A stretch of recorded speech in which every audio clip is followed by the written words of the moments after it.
नमस्कार दोस्तों, the express study का स्वागत है। आज हम लोग क्लास 10th का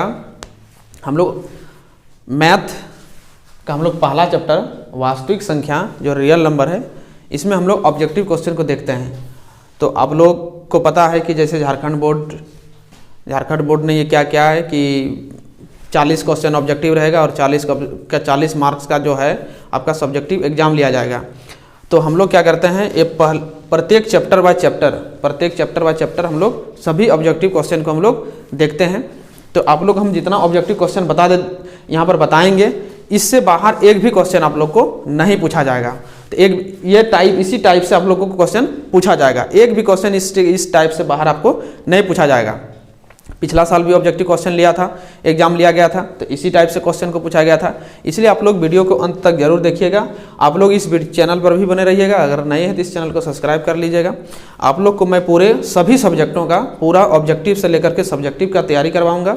एग्जाम से लेकर एग्जाम तक आप लोग को मैं पूरा तैयारी करवाऊंगा। जितना भी मॉडल सेट है, मॉडल सेट अभी नहीं आया हुआ है, मॉडल सेट जैसे ही आ जाएगा आप लोग को मॉडल सेट का भी आप लोग को सोल्यूशन मैं कराऊंगा।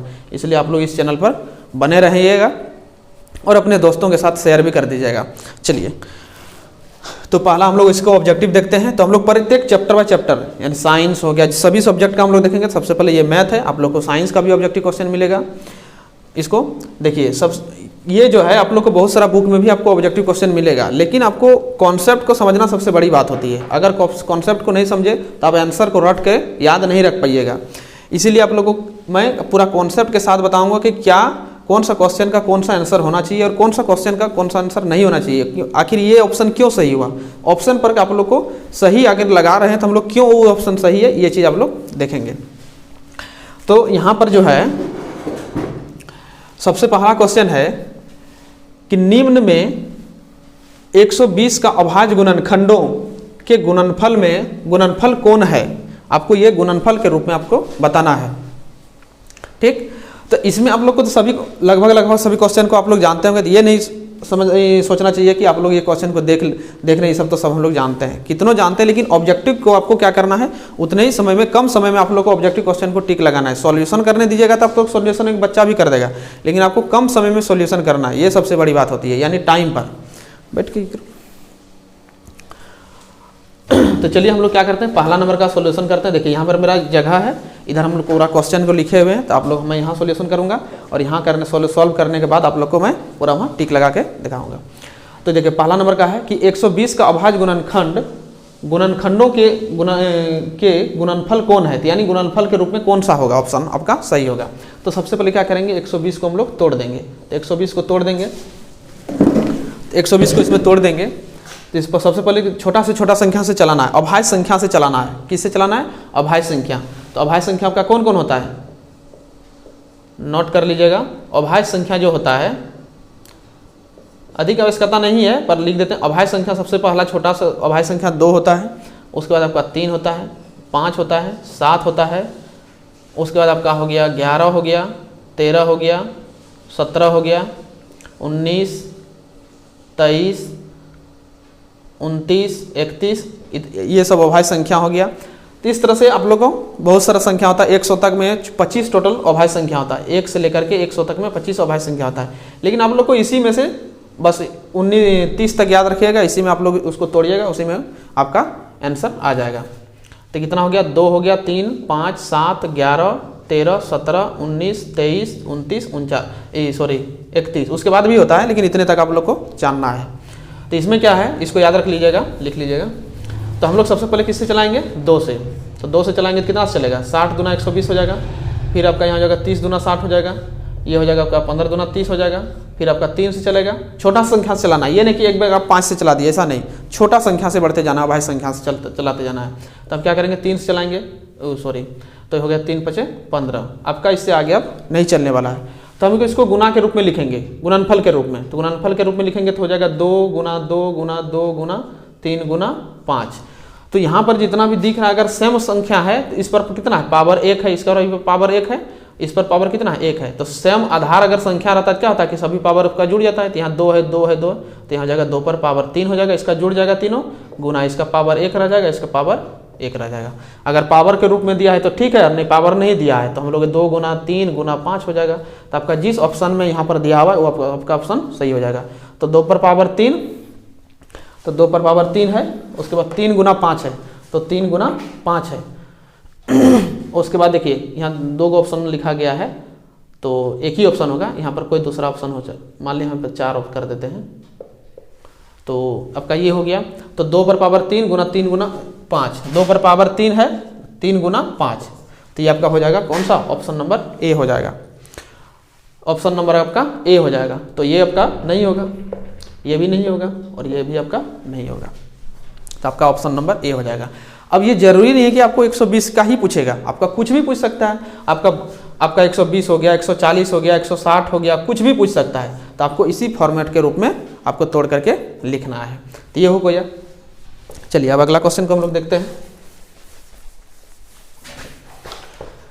सेकंड नंबर क्या होगा, अभाज्य गुणनखंड 2 गुना 2 गुना 2 गुना 3 गुना 3 का मान क्या होगा। तो सिंपल दिया हुआ है जिसमें इसको सबको गुना कर दीजिए और उसका जितना भी वैल्यू होगा अभाज्य गुणनखंड का वही आपका आंसर हो जाएगा। तो यहाँ देखिए 2 दूना 4, 4 दूना 8, 8 हो गया, 8 तिया 24, 24 तिया 72, तीनों को गुना कर दीजिए, यानी आपका ऑप्शन नंबर आपका बी हो जाएगा। यानी क्या किए, तीनों को सिर्फ गुना कर दिए, 2 गुना 2 गुना 2 गुना 3 गुना 3, तो ये 2 दूना 4, 4 हो गया, 4 दूना 8, 8 हो गया और यहाँ पर 3 और यहाँ पर हो जाएगा 3 तिया 9, जैसे भी गुना कीजिएगा तो 9 8 72, आपका 72, ये आपका ऑप्शन नंबर आपका बी में आपका हो गया। तो इस रूप से आपका यहाँ पर इतना है। आपका इस जगह पर कुछ भी पूछ सकता है, जरूरी नहीं कि आपको हम जो बता रहे हैं यही पूछेगा। लेकिन मॉडल सेट जैसे जारी किया जाता है, मॉडल सेट का मतलब क्या होता है कि हो सके आपको 2-4 क्वेश्चन फंस भी जाएगा, लेकिन मॉडल का मतलब होता है उसी फॉर्मेट के रूप में एग्जाम में पूछा जाएगा, ना कि आपको वही पूछेगा, ये होता है। तो आपको जो बता रहे हैं तो इसी टाइप से आपको क्वेश्चन पूछेगा, तो इसको समझ लीजिए, तो आपका एक भी क्वेश्चन आपका नहीं छूटेगा, इससे बाहर नहीं आएगा, गारंटी के साथ, मैं दावे के साथ कहता हूँ। और आप लोग टारगेट कीजिए अब की बार 99 नंबर लाना, यानी 100 में 100 बोलिए कि लाना है, 100 में 100 में तो 100 नहीं होगा, क्योंकि आपका 80 नंबर का ही एग्जाम होता है। तो आपका 20 नंबर अगर प्रैक्टिकल यानी 80/80 लाने का प्रयास कीजिए सब्जेक्टिव में। उसके बाद तो आपका 20 नंबर है, तो आपका प्रैक्टिकल नंबर आपका स्कूल का टीचर पर डिपेंड है कि आपको देगा कि नहीं देगा, ये तो हम नहीं कह सकते हैं। लेकिन आप लोग टारगेट कीजिए कि 40 ऑब्जेक्टिव क्वेश्चन जो होता है तो 40 में 40 लाना है, और सब्जेक्टिव होगा 40 नंबर का, तो 40 में 40 लाना है। तो सब्जेक्टिव भी बताएंगे, सबसे पहले हम सभी चैप्टर के बाद चैप्टर ऑब्जेक्टिव क्वेश्चन बताएंगे, उसके बाद सब्जेक्टिव बताएंगे। उसके बाद आपका तीसरा नंबर, 2 नंबर तक हो गया। तीसरा नंबर में है कि 26 और 91 का HCF है, 26 और 91, यानी तीसरा नंबर में है 26 और 91 का पूछा है HCF। तो HCF आपको देखिए, आपका यहाँ ऑब्जेक्टिव क्वेश्चन है, तो ऑब्जेक्टिव क्वेश्चन है तो आपको यहाँ पर ऑब्जेक्टिव में क्या है कि आप कुछ भी मतलब किसी भी तरीका से बनाइए, कोई दिक्कत नहीं है आपको कोई। और सब्जेक्टिव होता है उसमें आपको तरीका को अपनाना पड़ता है, यानी फॉर्मेट को दिखाना पड़ता है। लेकिन ऑब्जेक्टिव क्वेश्चन में क्या है कि आपको जितना जल्दी आप सॉल्व करते हैं, जिस भी विधि तरीका से सॉल्व कीजिए, उसको कोई मतलब नहीं है, उसको आंसर से मतलब रहता है। तो हम लोग सबसे पहले ये बच्चा में हम लोग पढ़े थे भाग विधि द्वारा, यानी छोटा से उसको बड़ा को भाग कर दीजिए, ये भाग विधि से हम लोग पढ़े थे। कितना हो जाएगा, 26 से चलेगा तो 26 कितना बार चलेगा, 26 दूना हो जाएगा, 26 तिया कितना हो जाएगा, 3 बार अगर चलाते हैं तो 6 तिया 18, 3 दूना 6 तिया 18 हो गया, 3 दूना 6 और 1 7 हो गया, आपका 78 हो जाएगा। अगर 4 बार चलाते हैं तो 4 बार वह नहीं चलेगा, तो कितना हो जाएगा, 4 बार से चलेगा, 26 चौके, ये 6 चौके 24 हो जाएगा, और 4 दूना 8, 8 दो 10, नहीं चलेगा, तो यानी 3 बार ही चलेगा। तो आपको देखिए 3 बार चलेगा, इसमें क्या करना है, कितना घटा देंगे, 8 3 11, और यहाँ पर कितना बचा, 1 बचा, 13 हुआ। अब 13 से क्या करेंगे, भाग विधि हम लोग बचपन में पढ़े थे, अब इसी को यहाँ पर उतारेंगे 26, तो यहाँ जाएगा कितना, 13 दूना 26, ये खत्म हो गया। तो जब आपका शेषफल जो है 0 हो जाए, यानी शेषफल जिस समय आपका शेषफल जो है, शेष जो है आपका 0 हो गया, तो अंतिम बार आप जो भाग को चलाए थे, जितना संख्या से आप भाग चलाए थे, वही आपका HCF होता है। तो HCF कितना हो जाएगा, यानी HCF बराबर आपका 13 हो जाएगा। ये हो गया आपका 13 हो गया, ये हो गया आपका HCF 13 हो गया। अगर हम दूसरा विधि से बनाना चाहते हैं, ये हो गया भाग विधि से, आप किसी भी मेथड से बना के दिखा सकते हैं। तो अब भाग विधि से ये हो गया। अब हम लोग बनाते हैं एलसीएम विधि से, तो एलसीएम विधि अभाज्य गुणनखंड विधि से। अभाज्य गुणनखंड विधि में क्या करेंगे, इसको हम लोग अभाज्य गुणनखंड करेंगे, 26 को पहले तोड़ेंगे, तो 26 को तोड़ेंगे तो कितना हो जाएगा, ये आपका 2 हो जाएगा, 13 दूना 26, अब तो ये नहीं चलेगा, अब 91 को तोड़ते हैं तो ये आपका हो जाएगा 7 से चलेगा, 13 7 91, आपका 13 7 91 हो गया। अब यहाँ पर लिखते हैं 26 का क्या क्या आया, 2 गुना 13, और आपका 91 कितना आया, 7 गुना 13। तो HCF का मतलब होता है HCF the highest common factor, यानी आपका हाईएस्ट नंबर जो है कॉमन कितना आ रहा है, कॉमन, तो आपका यहाँ पर कॉमन जो आ रहा है कितना आ रहा है, 13। तो जो आपका कॉमन आ रहा है वही आपका HCF होता है। तो यहाँ पर कितना आया, 13, तो यही हो गया आपका HCF। तो HCF आपका यही हो गया, 13 हो गया। लेकिन इसी का अगर पूछता LCM पूछता तो आप इससे भी LCM निकाल सकते हैं। देखिए कैसे LCM निकलेगा, इसी क्वेश्चन में आपको LCM भी बता देते हैं। जो आपका कॉमन आया उसको लिखना है, उसके बाद जो रेस्ट जो बच गया शेष माने कॉमन जो आया उसको एक ही तो लिखना है। यानी आपका 13 आया ना, तो 13 को एक ही बार लिखना है, जो शेष बचा उसको लिख दीजिए। तो 2 गुना 7, तो ये आपका हो जाएगा LCM, कितना हो जाएगा आपका यहाँ 13 दूना 26, 26 7 कितना हो जाएगा, 26 और 7 को गुना कर दीजिए, 7 6 42, 7 6 42 हो गया, 7 दूना 14, 14 और 4, 14 4 हो गया 18, 182 आपका LCM हो जाएगा। तो इस ढंग से हम निकाल सकते हैं। चलिए तीसरा नंबर हो गया। चौथा नंबर, अब चौथा नंबर बोला है 26 और 91 का LCM पूछा है। तो 26 और 91 का LCM पूछा है, तो 26 और 91 का LCM पूछा है। तो अभाज्य गुणनखंड विधि से क्यों बनाएंगे, LCM पूछा है तो हम डायरेक्ट बना देंगे क्योंकि हमको LCM पूछा है। अच्छा 4 नंबर का हम ऑप्शन ही नहीं लिखे हैं। अच्छा ऑप्शन कुछ भी डाल देंगे, उससे दिक्कत नहीं है, अब बनाने के लिए सीखिए। तो यहाँ पर है तो 26 और 91 का हम लोग तोड़ दे देंगे, इसमें कितना हो जाएगा, कितना से चलेगा, तो इसमें आपका 13 से चलेगा, ऐसे तो कुछ किसी से चलने वाला है नहीं। तो हो जाएगा 13 दूना 26 और ये हो जाएगा 13 7 91, बस यही होगा। अब तो ये 2 भी नहीं चलेगा, 7 भी नहीं चलेगा, तीनों को गुना कर दीजिए, 13 और 7 दूना 14, ये हो गया। तो इसको हम लोग गुना कर देंगे तो हो जाएगा कितना, 13 चौके 52, 13 चौके 52 हो गया, हाथ मेरा 5 और 13 का 13 और 5 कितना हो जाएगा 182। तो 182 आपका इसका आंसर हो जाएगा 182, ये हो गया आपका आंसर, सही ना। अभी 5 नंबर, 5वां नंबर देखते हैं।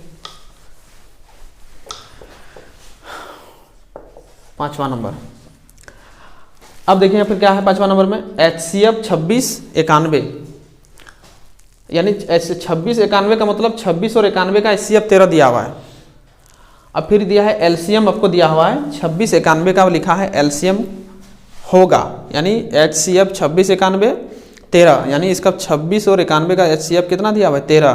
तो बोला इसका LCM 26 और 91 का LCM आपका कितना होगा, ये चीज़ आपको पूछा है। तो इसमें आपको देखिए हम डायरेक्ट मेथड से भी कर सकते हैं, आपको हम बेसिक से बताएंगे और डायरेक्ट भी बनाने का हम तरीका बताएंगे। तो सबसे पहले हम बेसिक से बताते हैं कि कैसे इसको हम लोग सॉल्व करते हैं। देखिए हमको क्या क्या दिया हुआ है, संख्या पहले लिखें कि संख्या मेरा क्या क्या दिया हुआ है, हम बेसिक से बता रहे हैं। पहले एक हमको संख्या किसका किसका HCF दिया हुआ है, 26 और 91 का LCM दिया हुआ है, HCF दिया हुआ है, ठीक, कितना दिया हुआ है, HCF कितना दिया हुआ है 13 दिया हुआ है। हमको पूछा क्या है, LCM पूछा है, LCM बराबर व्हाट, ये पूछा है। तो इसमें जो होता है आपको फॉर्मूला एक होता है, इस फॉर्मूला को याद रखिएगा कि दो संख्याओं का गुणनफल, दो संख्याओं का गुणनफल बराबर, यानी जगह कमी है इसलिए हम यहाँ LCM गुना HCF ये होता है, यानी दो संख्याओं का गुणनफल बराबर LCM इंटू HCF ये होता है। तो दो संख्याओं का गुणनफल मतलब कौन संख्या, जो संख्या तुमको दिया है यही वाला संख्या को आपको गुना करना है। तो क्या क्या दिया हुआ है 26, दो संख्याओं का गुणनफल यानी 26 गुना 91 बराबर LCM गुना HCF। तो LCM कितना दिया हुआ है HCF, तो LCM तो निकालना है, HCF दिया हुआ है कितना 13 ये दिया हुआ है। अब हमको LCM निकालना है, तो LCM बराबर क्या हो जाएगा,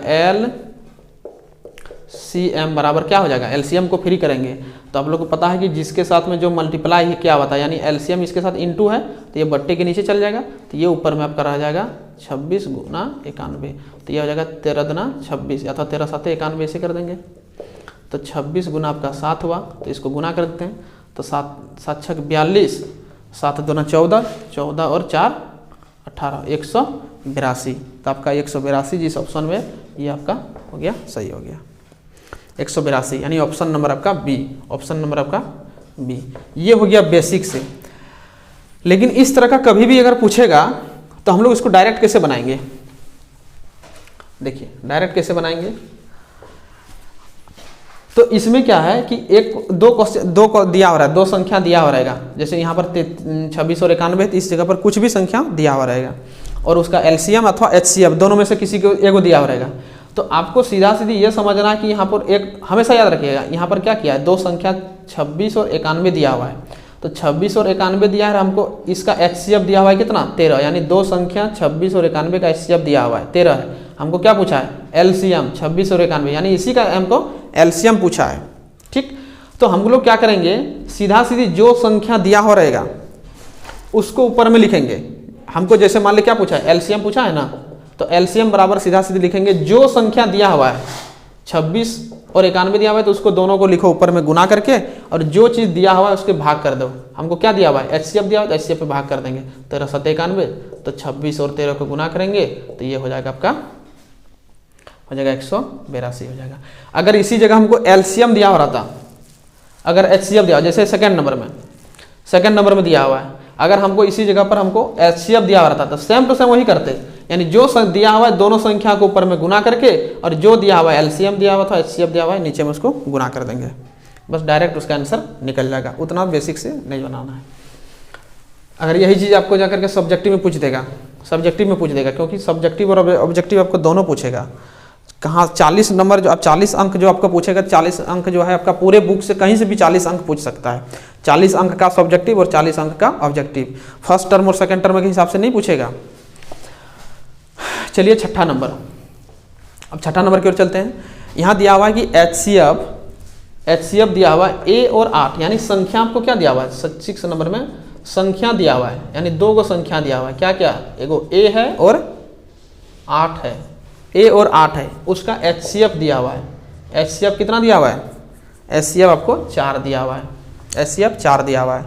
तो हमको नहीं, एचसीएफ 4 नहीं दिया हुआ है, हाँ 4 दिया हुआ है। और एलसीएम कितना दिया हुआ है, एलसीएम आपको 24 दिया हुआ है, ये दिया हुआ है 24 दिया हुआ है। तो आपको पूछा है कि बताइए कि एचसीएफ और एलसीएम दिया हुआ है, बोल रहा है एचसीएफ 4 हो रहा है और एलसीएम 24 हो रहा है। तो बोल रहा है कि आखिर बताइए कि यहाँ ए का मान क्या होना चाहिए, ए का मान क्या होना चाहिए। अब ये जो हम लोग क्वेश्चन बनाए थे, बस सिंपल वही फॉर्मूला से बनेगा, दो संख्याओं का गुणनफल, यानी दो संख्याओं का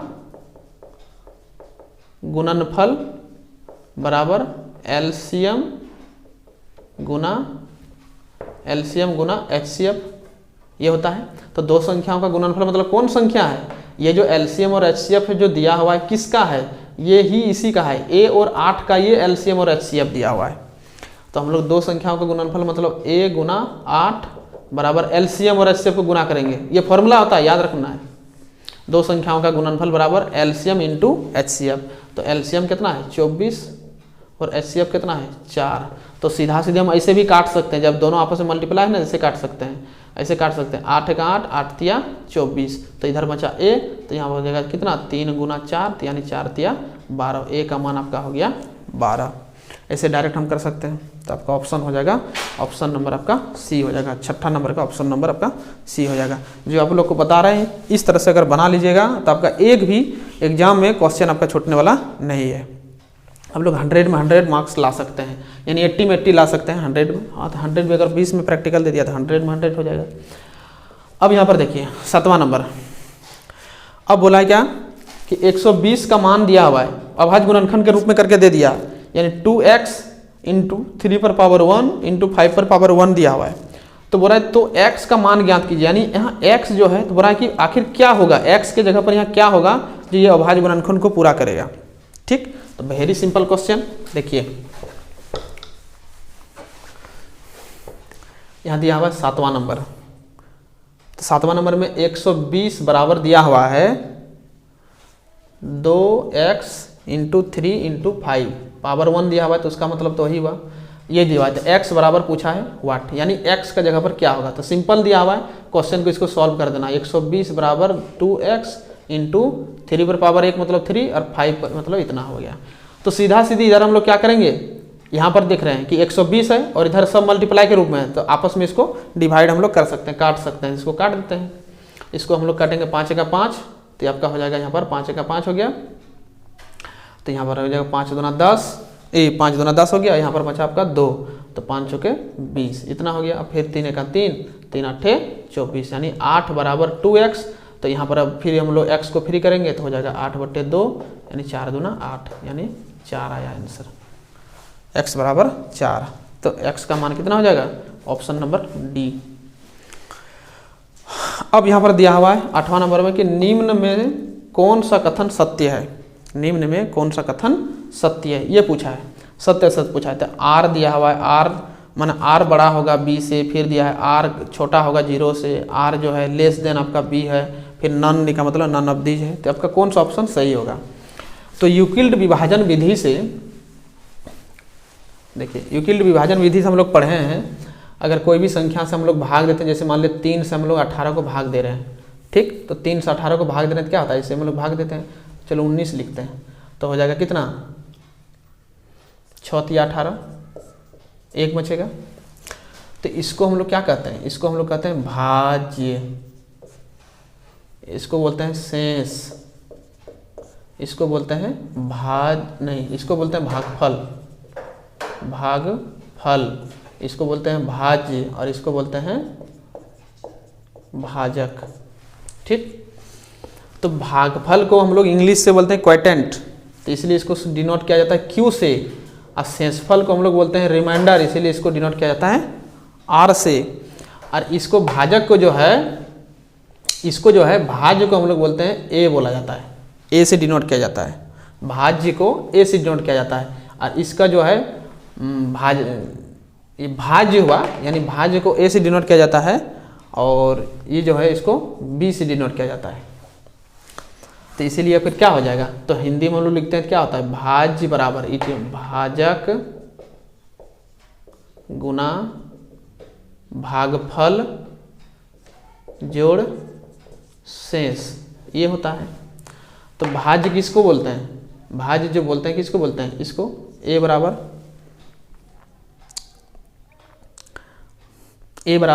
तो क्या हो जाएगा, भाजक किसको बोलते हैं, भाजक इसको बोलते हैं B, और भागफल किसको बोलते हैं Q को, प्लस शेष किसको बोलते हैं, इसको R को। तो ये होता है A बराबर BQ प्लस R। लेकिन ये नहीं पूछा है, पूछा क्या है कि यहाँ R अब क्या है, R और B क्या है, तो R देखिए, तो ऐसे यहाँ पर देखते हैं, R बोल रहा है A नंबर ऑप्शन में दिया हुआ है R ग्रेटर देन B, मतलब रिमाइंडर बड़ा होगा किससे, B से। तो B किसको बोलते हैं, देखिए B इसको यहाँ बोलते हैं, तो B जो बोलते हैं, तो यहाँ पर बोला है क्या, शेषफल बड़ा होगा, यानी इससे ये शेषफल बड़ा होगा। तो शेषफल कभी भी बड़ा नहीं हो सकता है, अगर शेषफल बड़ा रहेगा तब तो हम उसको भाग दे करके खत्म कम कर देंगे ना। अगर मान लें यहाँ पर 4 बचता शेषफल, तो फिर हम एक बार भाग चलाते हैं, इसका मतलब इससे हमेशा ये छोटा होता है, यानी शेषफल क्या होता है, छोटा होता है। शेषफल हमेशा क्या होता है, इससे ये छोटा होना चाहिए, ठीक, यानी तब इसका मतलब ऑप्शन नंबर A गलत है। अब ऑप्शन नंबर B कह रहा है कि R का मान जो 0 से हमेशा कम होना चाहिए, तो 0 से कम होना चाहिए, इसका मतलब हमेशा कम होना चाहिए, लेकिन जरूरी नहीं है कि हमेशा आपको 0 से कम ही होगा, यानी ऑप्शन नंबर आपका B भी गलत है। अब यहाँ पर C कह रहा है कि R का जो मान है B से छोटा होना चाहिए, यानी लेस देन B, मतलब R का मान छोटा होगा किससे, B का मान। तो वास्तव में सही है, यानी हम लोग देखिए यहाँ B किसको बोले, भाजक को, तो हमेशा ये क्या होता है, R का मान हमेशा छोटा होता है, ये भाग देकर अगर बड़ा हो गया फिर उसको भाग देंगे और कम कर देंगे, इसलिए हमेशा क्या होता है, ये छोटा होता है। तो ये जो है आपका ऑप्शन नंबर आपका D सही कह रहा है, यानी ऑप्शन नंबर आपका D सही होगा, सॉरी C नंबर सही होगा। अब फिर यहाँ बोला है 9वां नंबर में, 9वां नंबर क्वेश्चन में बोल रहा है, पता नहीं स्क्रीन में दिख रहा है या नहीं, तो ऊपर में हम यहाँ लिख देते हैं 9वां नंबर, दिख रहा है रे, नहीं दिख रहा है। तो 9वां नंबर में हम देखते हैं, 9वां नंबर का क्वेश्चन है कि कौन सा कथन सत्य है। तो कौन सा कथन सत्य है, 4 गो ऑप्शन है, 9 नंबर को हम यहाँ लिख देते हैं। A बराबर B Q plus R, B number में है ए बराबर बी क्यू प्लस आर, नहीं माइनस आर हुआ है, एक ऑप्शन में माइनस होगा। अब यहाँ पर दिया हुआ है सी में ए बराबर बी बट्टे क्यू माइनस आर, और डी आपका नन है, मानो नन ऑफ दीज है, यानी इनमें से कोई नहीं। तो कौन सा ऑप्शन सही होगा? तो अभी हम लिखे थे, क्या लिखे थे, ए बराबर बी क्यू प्लस आर, अभी जो लिखे थे भाग दे करके, यानी भाज्य बराबर भाजक गुना भागफल, यानी ये हो गया भाज्य, यानी हम लोग बोलते हैं भाज्य बराबर भाजक गुना भागफल प्लस शेष, ये होता है। यानी यहाँ माइनस तो नहीं होगा ना, तो माइनस यहाँ किया है तो माइनस नहीं होता है, भागफल को क्या करते हैं, जोड़ते हैं। यहाँ बी क्या हो जाएगा, इठो ए बराबर बी क्यू प्लस आर, तो ए बराबर बी क्यू प्लस आर आपका हो जाएगा, तो यानी आपका ऑप्शन नंबर बी हो जाएगा। ये भी नहीं होगा और नन तो नहीं होगा, यानी ऑप्शन नंबर आपका बी हो जाएगा सही। इसी ढंग से आपको क्वेश्चन एग्जाम में पूछा जाएगा। चलिए अगला क्वेश्चन को देखते हैं। चाहे तो आप लोग चैप्टर बाय चैप्टर कॉपी में नोट्स भी बना सकते हैं, जिस तरह से सॉल्यूशन कर रहे हैं, वीडियो को देख करके पॉज करके आप नोट्स को भी तैयार कर सकते हैं, जबकि एग्जाम के समय आपको रिवीजन करने में आसानी होगा। मार्केट में बहुत सारा बुक आ गया है, ऑब्जेक्टिव बुक, लेकिन आपको उसमें क्या दिया हुआ है, सिर्फ और सिर्फ आंसर दे दिया। आप कैसे ट्रिक बाय उसको सॉल्व करना है, ये चीज़ उसमें थोड़ी दिया हुआ है। इसलिए आपको ये वीडियो जो है आप लोग के लिए क्या है, बहुत ही महत्वपूर्ण है। आगे देखिए 9वां नंबर हो गया। अब 10वां नंबर बोला है धनात्मक विषम पूर्णांक निम्न में से किस रूप में नहीं हो सकता है। किस रूप में बोला है, नहीं हो सकता है, यानी किसको बोला है, विषम पूर्णांक बोला है। तो विषम पूर्णांक किसको कहते हैं, विषम किसको कहते हैं, जैसे विषम क्या क्या होता है, जैसे 1, 3, 5, यानी 2 से जो डिवाइड नहीं होता उसको हम लोग विषम कहते हैं। तो यहाँ पर दिया है 6q + 1, हमको बोला है विषम संख्या नहीं हो सकता है, तो ये तो मेरा विषम संख्या हो सकता है। जैसे q का मतलब होता है कि कोई भी पूर्णांक, जैसे हम लोग ऑप्शन ए में दिया हुआ है 6q + 1 दिया हुआ है कि q की जगह हम लोग q का मान कुछ भी रख सकते हैं, 1, 2, 3, 4 कुछ भी रख सकते हैं। तो आप जैसे 1 रख दीजिएगा, तो मान लें 6 की जगह 1 रख दिए, प्लस फिर 1 करेंगे तो 6 का 6 और एक क्या हो गया, 7 हो गया। अगर आप बोलिएगा हम 2 रखेंगे तो 6 की जगह 2 रखेंगे, प्लस यहाँ 1 है, तो 6 दूना 8 और 1 9, कुछ भी कीजिए हमेशा विषम संख्या आएगा, हमेशा विषम संख्या आएगा। लेकिन बोला कि निम्न में से कौन विषम नहीं हो सकता है पूछा है, इसका मतलब ऑप्शन आपका ए तो नहीं होगा। अब फिर चलते हैं दूसरा नंबर में। तो दूसरा नंबर में दिया हुआ क्या, यानी हम कुछ भी करेंगे लास्ट में अगर हम यहाँ पर विषम संख्या जोड़ेंगे तो विषम में आएगा। विषम संख्या अगर जोड़ेंगे तो विषम संख्या ही 6 दूना 12 और 1 13 हो जाएगा। अब देखिए यहाँ पर 6q + 2 लिखा हुआ है, तो 6q + 2 इसका मतलब हम लोग 2 को 2 अगर जोड़ेंगे तो ऑप्शन बी की ओर 2 जोड़ेंगे, तो 2 जोड़ेंगे। देखिए यहाँ पर क्या लिखेंगे, 6 का 6 और 2 8 हो जाएगा, 6 दूना 12 और 2 14 हो जाएगा। यानी q की जगह पर कुछ भी रखिए, अगर मान लीजिए q की जगह 3 रख देंगे q की जगह, तो +2 तो 6 3 18 2 20 हो गया। आपका क्या आ रहा है, सम संख्या आ रहा है। इसका मतलब आपका यही ऑप्शन आपका सही होगा, ऑप्शन नंबर आपका बी होगा। फिर इसमें देखिए 3 है तो 3 जोड़ेंगे तो फिर भी सम आ जाएगा घूम करके। यहाँ भी 5 है तो फिर भी सम संख्या आ जाएगा।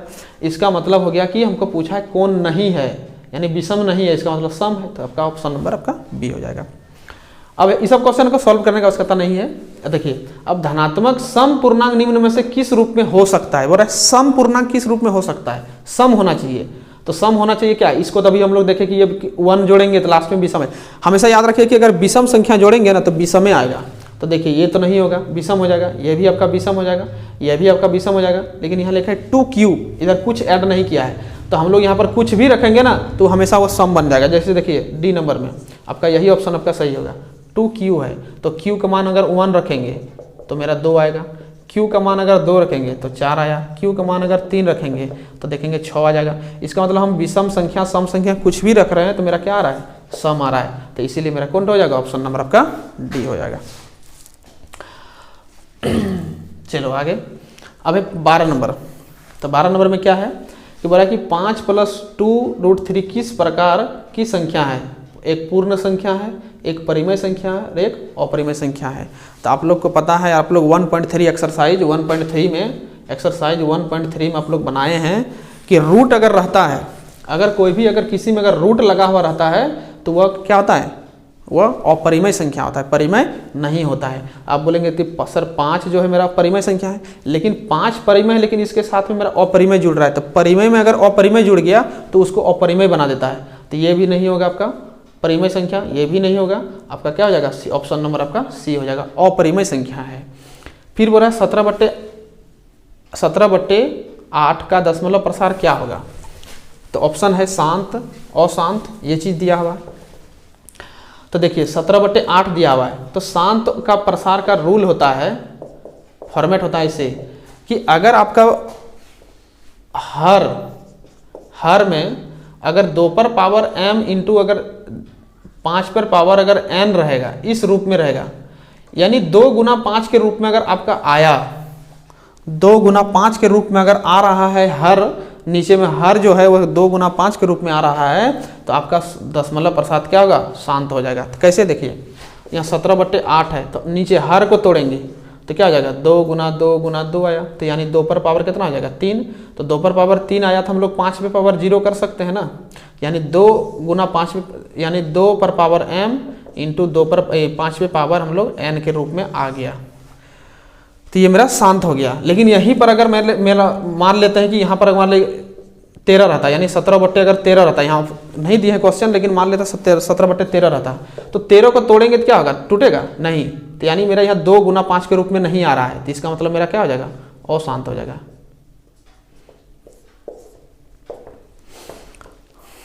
तो अब देखिए यहाँ पर दिया हुआ है 14 नंबर में 23 ऊपर में 23 है और नीचे में लिखा है 2 पर पावर 3 5 पे पावर 2, तो मेरा ऑलरेडी और 2 और 5 के रूप में दिख रहा है, नीचे में सिर्फ और सिर्फ 2 और 5 के अलावा कुछ भी अगर दिख गया तो फिर अशांत हो जाएगा, तो इसका मतलब ये भी मेरा क्या होगा, शांत होगा। 15 नंबर में है कि एक धनात्मक संख्या a बराबर 4q + r के रूप में है, तो संख्या r निम्न में से क्या नहीं हो सकता है। बोला है कि a बराबर 4q + r के रूप में दिया गया है, तो बोला r का मान निम्न में से क्या नहीं हो सकता है, 0 2 3 4, ये चीज दिया हुआ है। ये बहुत एडवांस लेवल का क्वेश्चन है, लेकिन है बहुत इजी क्वेश्चन है। देखिए 15वां नंबर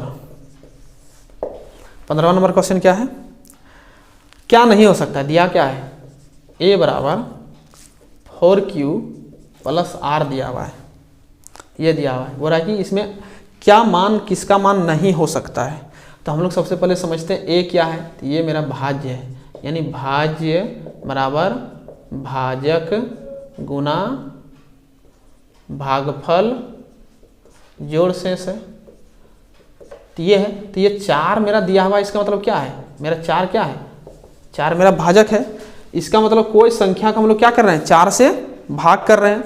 तो हमको पूछा है क्या कि रिमाइंडर यानी शेष पूछा है कि r का मान निम्न में से क्या नहीं हो सकता है, तो यहाँ पर क्या 0 हो सकता है, तो 0 तो हो सकता है। अब बोलेगा कैसे, तो यहाँ पर हम लोग 4 से भाग देंगे तो 0 भी आ सकता है, यहाँ 2 भी आ सकता है, 2 भी आ सकता है, नहीं इससे ये कम होना चाहिए, ये इससे क्या होना चाहिए, कम होना चाहिए, तो 2 भी आ सकता है, यानी भागफल यहाँ पर क्या ना, शेषफल मेरा यहाँ इससे कम होना चाहिए, छोटा होना चाहिए, यानी भाजक से शेषफल क्या होना चाहिए, छोटा होना चाहिए।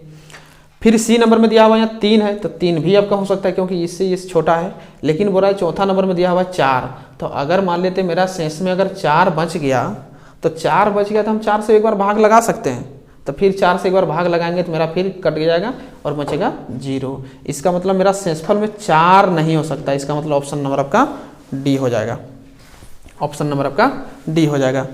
तो आप लोग को अगर वीडियो अच्छा लगे तो शेयर कीजिएगा, लाइक तो करबे कीजिएगा, अगर अच्छा लगेगा तो लाइक तो करिए कीजिएगा ही, अपने दोस्तों के साथ इसको शेयर कर दीजिए और इस चैनल को ज़्यादा से ज़्यादा आप लोग शेयर कीजिए, क्योंकि इस चैनल से आप लोग को मैं पूरा कोई फालतू ज्ञान नहीं, आप लोग को मैं पूरा तैयारी करवाऊंगा, जितने भी सब्जेक्ट का है ऑब्जेक्टिव से लेकर के सब्जेक्टिव तैयारी करवाऊंगा। आप लोग अगर ये ना हो तो आप लोग देख सकते हैं कि प्रत्येक साल आप लोग को मॉडल सेट बताया जाता है, इसलिए इस चैनल पर आप लोग बने रहें। मिलते हैं नेक्स्ट वीडियो में, तब तक के लिए जय हिंद।